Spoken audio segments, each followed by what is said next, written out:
Hi everyone, today I am discuss about Coulomb's law related questions, numericals. आज हम Coulomb's rule के Coulomb's rule से related numericals करने जा रहे हैं, उससे related problems जो है उसको हम solve करने जा रहे हैं, जो NCERT में भी available है। देखो पहला question है आपका, what is the force between two small charged sphere having charges of 2 into 10 to the power minus 7 coulomb and 3 into 10 to the power minus 7 coulomb placed 30 centimeter apart in air। तो ये क्या है आपके, ये दो charge small charged sphere, एक है देखो, एक चार्ज स्फीयर ये है जिसे हमने कहा लेट, ये Q1 है, और दूसरा है स्मॉल चार्ज स्फीयर ये Q2 है।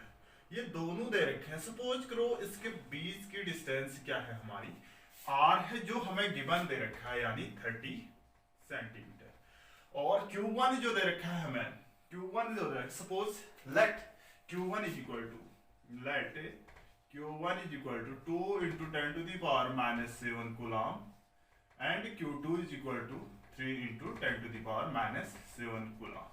देखो इसके बीच की डिस्टेंस दे रखी है, दो स्मॉल चार्ज स्फीयर है, इसके बीच की डिस्टेंस हमें गिवन है, r दे रखा है आपका कितना 30 सेंटीमीटर। देखो यहाँ पर जो यूनिट्स जो हम फॉर्मूला यूज करेंगे इसको हम कन्वर्ट करते हैं इन टर्म्स ऑफ मीटर में, तो ये क्या होगा 30 into 10 to the power minus 2 metre, या हम इसको क्या लिखते हैं 0.3 मीटर। जो दे रखा है ये हमें क्या दे रखे है, गिवन है, गिवन वैल्यूज हमें क्या दे रखे हैं, ये सारे क्या है आपकी गिवन वैल्यूज हैं, उसको हम सबसे पहले नोट करते हैं। ठीक है, तो डिस्टेंस बिटवीन टू चार्जेस दे रखा है इतना, और पहला चार्ज इतना है, दूसरा इतना है, डिस्टेंस बिटवीन टू चार्जेस इतना है। ठीक है, यूजिंग कूलॉम्स लॉ हम क्या करते हैं यहाँ पर, यूजिंग, अब देखो ये हम पूरा डिस्कस करते हैं, कूलॉम्स लॉ से रिलेटेड हम प्रॉब्लम को सॉल्व कर रहे हैं। कूलॉम्स क्या होता है, देखो व्हाट इज द फोर्स, हमें फोर्स फाइंड करना है। ये अट्रैक्टिव भी हो सकता है, रिपल्सिव भी हो सकता है। अगर ये सेम क्या है, पॉजिटिव पॉजिटिव चार्जेस है तो ये रिपल्सिव होगा, इलेक्ट्रोस्टैटिक रिपल्सिव फोर्स जो हम डिस्कस करते हैं कूलॉम्स रूल के according. Force F is equal to 1/4 pi epsilon naught Q1 Q2 upon R square, ये हम डिस्कस कर चुके हैं। देखो इसको हम क्या करते हैं, यहां पर हम लिखते हैं 1/4 पाई एप्सिलॉन नॉट की वैल्यू हम ये भी जानते हैं, 1/4 पाई एप्सिलॉन नॉट की वैल्यू होती है 9 into 10 to the power 9, ये हम डिस्कस कर चुके हैं पहले। 9 into 10 to the power क्या होती है 9, ठीक है। 1/4 पाई एप्सिलॉन नॉट की वैल्यू होती है आपके 9 into 10 to the power 9, तो इसकी value putting this value in equations इसमें, तो 1/4 पाई एप्सिलॉन नॉट की value 9 into 10 to the power 9 into Q1 की वैल्यू कितनी है 2 into 10 to the power minus 7, यहां पर मैग्नीट्यूड के टर्म्स में हम लिखेंगे into 3 into 10 to the power minus 7 upon, देखो अपॉन R स्क्वायर है, देखो R स्क्वायर है 0.3, इस R स्क्वायर इसको दो बार लिख दिया मैंने, इतना न्यूटन हमारा क्या आएगा, आंसर आएगा। देखो कैसे सॉल्व करेंगे हम इसको, देखो F इज इक्वल टू क्या होगा आपका 9 into 10 to the power, sorry 9 into 2 into 3 into 10 to the power 9 into 10 to the power minus 7 upon, इसको मैं 3 into 3 into, यहाँ पर ये हटेगा, डेसिमल हटेगा, तो हम इसको क्या लिख सकते हैं 10 to the power -2 लिख सकते हैं, एक डेसिमल यहाँ एक डेसिमल यहाँ है, तो 10 to the power -2 लिखेंगे। तो यहाँ से क्या होगा, दिस इंप्लाइज दैट, देखो इस 3 से 3 कैंसिल आउट हुआ, इस 3 से 3 टाइम्स कैंसिल आउट हुआ, तो 3 2 जा 6 आया, 6 into 10 to the power 9 into 10 to the power -14 upon 10 to the power -2।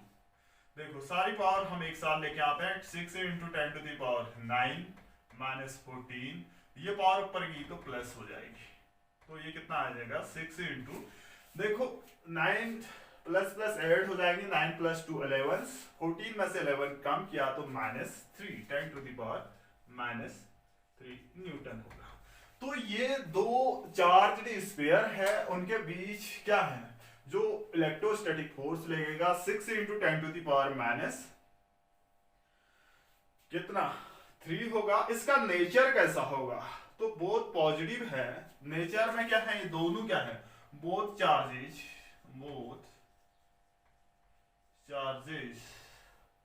क्या है आपके पॉजिटिव है, देयरफॉर फोर्स क्या होगा आपका, रिपल्सिव फोर्स क्या होगा, फोर्स क्या करेगा, रिपल करेंगे, फोर्स क्या होगा, रिपल्सिव होगा।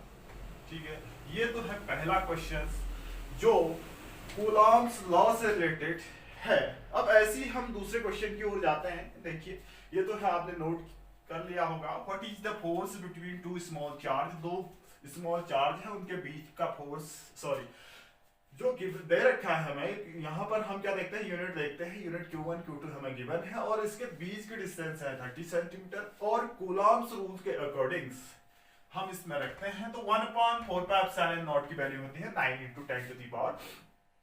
देन ये वैल्यू पुट की यहाँ पर, उसके बाद हमने कैलकुलेट करने के बाद हमारा जो फोर्स आया इतना आया, तो ये फोर्स कैसा होगा, नेचर में रिपल्सिव होगा। क्यों होगा, क्योंकि दोनों चार्जेस क्या है, पॉजिटिव है, यानी सेम चार्जेस, लाइक चार्जेस क्या करते हैं, रिपल्सिव करते हैं और अनलाइक अट्रैक्टिव होते हैं। ठीक है, अब दूसरा क्वेश्चन पर चलते हैं हम, यहाँ पर क्वेश्चन नंबर 2, ये क्वेश्चन नंबर 2 जो है ये भी रिलेटेड है आपके कूलॉम्स लॉ से रिलेटेड है। देखिए क्या है आपका, the electrostatic force of A small sphere, question number 2, the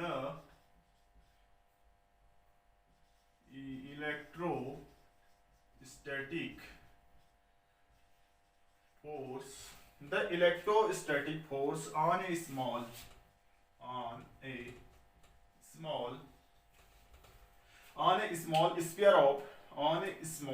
sphere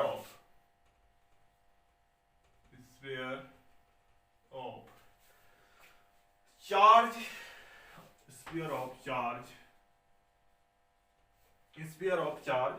देखो ये क्या कर रखा है, स्फीयर ऑफ चार्ज ये दे रखा है आपको 0.4 microcoulomb, 0.4 microcoulomb. The electrostatic force on a small sphere of charge 0.4 microcoulomb due to another small sphere, इसके कारण ड्यू टू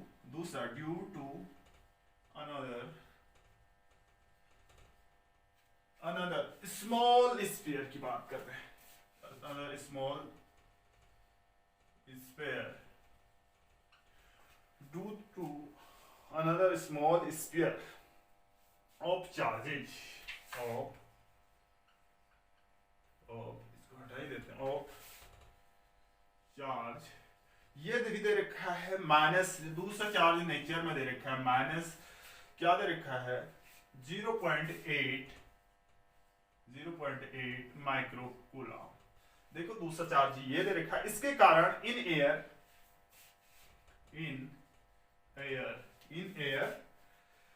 इज 0.2 न्यूटन। देखो एक पॉजिटिव है एक नेगेटिव चार्ज है, हवा में एयर में इनके बीच जो फोर्स लग रहा है ये क्या है 0.2 न्यूटन है। ठीक है, अब हमें क्या फाइंड करना है, देखिए सबसे पहले हमें फाइंड क्या करना है, देखो इसमें है दो क्वेश्चन फाइंड करने हैं। पहला है आपका ए पार्ट, इसमें है what is the distance between the two sphere, what is the distance between the two sphere, what is the distance between two sphere, पहला पार्ट ये है। दूसरा बी पार्ट है, इसमें दूसरा बी पार्ट है आपका what is the force on the second sphere due to the first, what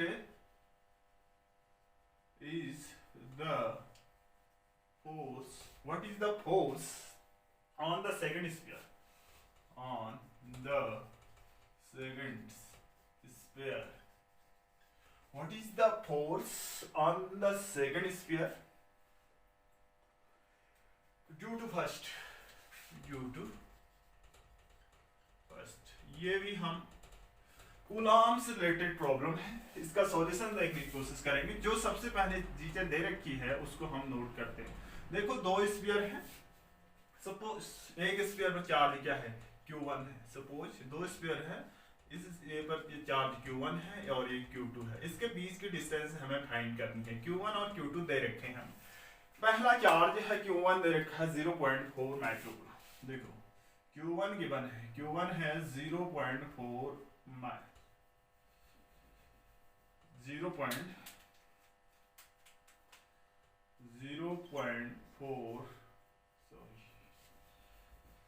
Q1 बराबर दे रखा है 0.4 माइक्रोकूलम। अगर हम इसको कूलम में कन्वर्ट करते हैं तो 0.4 into 10 to the power -6 coulomb लिखेंगे।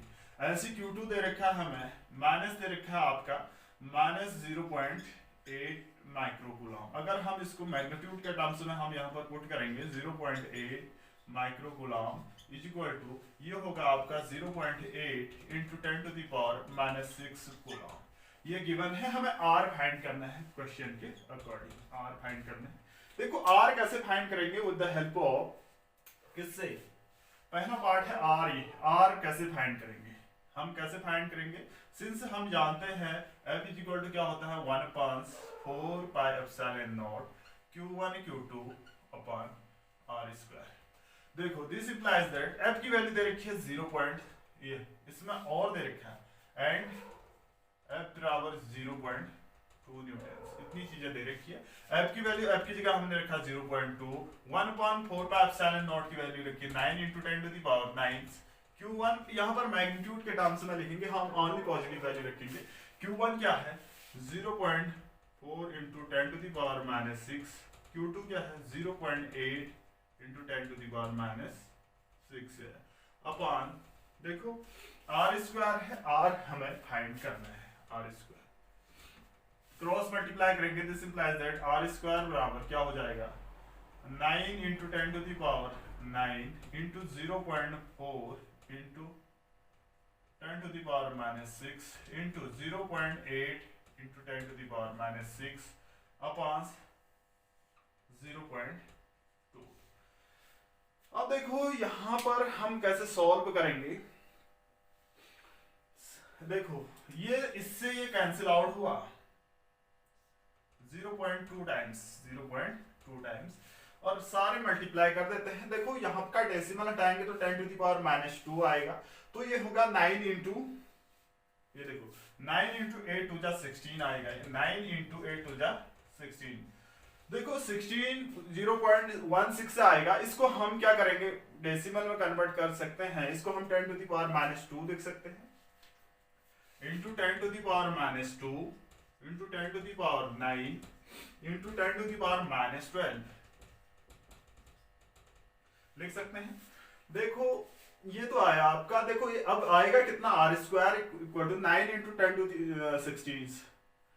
ये तो रहने दो, R स्क्वायर इक्वल टू ये हो जाएगा आपका R square equal to 9 into 16 into, अब देखो पावर को एडजस्ट करते हैं, ये आएगा 40, कितना हो जाएगा ये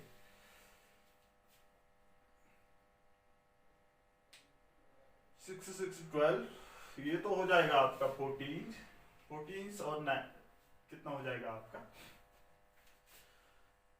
ये हो जाएगा 9, ये है 12, ये है 6 6 12, ये हो गया 9, ये है। तो ये एडजस्ट करने के बाद आती है आपकी 10 टू द पावर -4। देखो ये क्या होगा 10 टू द पावर -9। यहां पर हमने क्या किया आपका,